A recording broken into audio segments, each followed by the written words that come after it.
Last year, I cheated on my ex-girlfriend of 8 years, Annie, with a colleague, Jess, who I now have a 3-week-old son with. I have no excuse. It cost me my job and the majority of my friendships, along with the love of a good woman. I deserved it all, and I have never expected any sympathy for my actions. Annie delivered my stuff to my parents' house before I even knew she knew about the cheating. She didn't even confront me, she just cut me out of her life without a word. I messaged everyone we knew, begging them to ask her to talk to me, and I sent hundreds of messages telling her how much I regretted everything and wanted her back. I never got a response. Jess saw the messages, and it obviously caused issues between us in the beginning, but she felt pregnant quickly, so we moved past it for the sake of our family together, which we both wanted.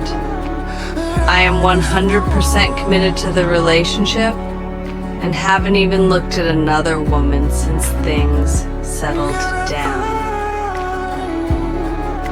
In the final stretch of Jess's pregnancy, about a month ago, I saw Annie in a shop for the first time since the breakup. She was pretty cold towards me, but said that a few months ago she found a keychain my granddad got me when I was very young. It's not valuable, but she knows it means a lot to me, and she said I could come collect it the following Saturday morning. I explained that was 6 days after Jess was due to give birth, so I'd probably need to be home, but she just said I could either get it on Saturday or it was going in the bin, so I agreed a time to go over. My son was born a few days late, but he's perfectly healthy and wonderful.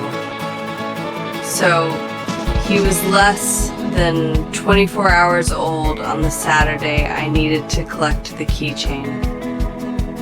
I planned to pop in on the way to the hospital, but when I got to my old house, Annie invited me in to talk about how things ended between us. I thought we had a good conversation and that both of us walked away with closure. She let me apologize for the way I treated her, wished me the best with my new family, and hugged me as I left. I admit I held on tightly for the hug, but it was purely because of the relief, not lingering feelings. I spent less than an hour at her house, then headed to the hospital. I didn't tell Jess about any of this because I know she still feels insecure about Annie, and I didn't want to add fuel to that. When I arrived at the hospital after seeing Annie, Jess had revoked my access, and the ward manager wouldn't tell me why. I ended up being removed by a security guard because I was denied seeing my son for the second time ever and didn't respond well to being blindsided. I tried calling Jess and her mom over and over, and the only response I got was a screen recording of a message from Annie. It was doorbell footage of me walking through the door at 9:30. Then back out just after 10:15, and the hug is only partly caught, so it does look like we could have been kissing. The message Annie sent with it said, "Did he even shower and change his clothes between fucking me and holding his son? Congratulations on being stuck with him for the next 18 years. I hope it's everything you dreamed of." No one believes this is a setup at all. It's something I would never have expected from Annie, and no one else would either. so they're completely rejecting the idea that this is a lie. I sent her a message asking why she did this, assuming I'd still be blocked.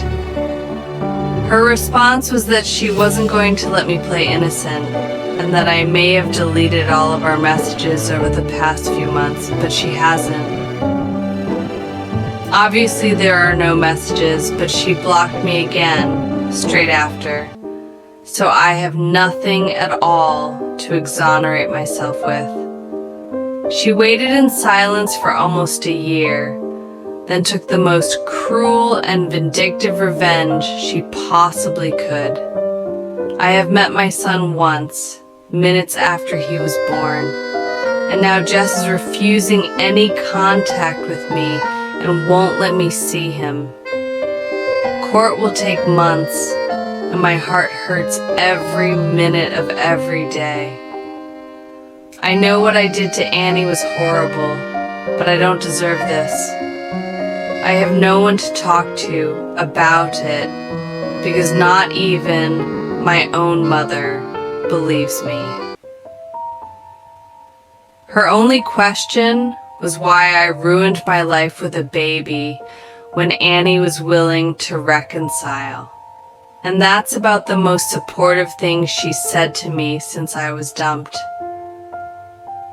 The few friends who stuck with me are assuming the worst too, and it's killing me that not a single person I know sees this for what it is. Everything is ruined.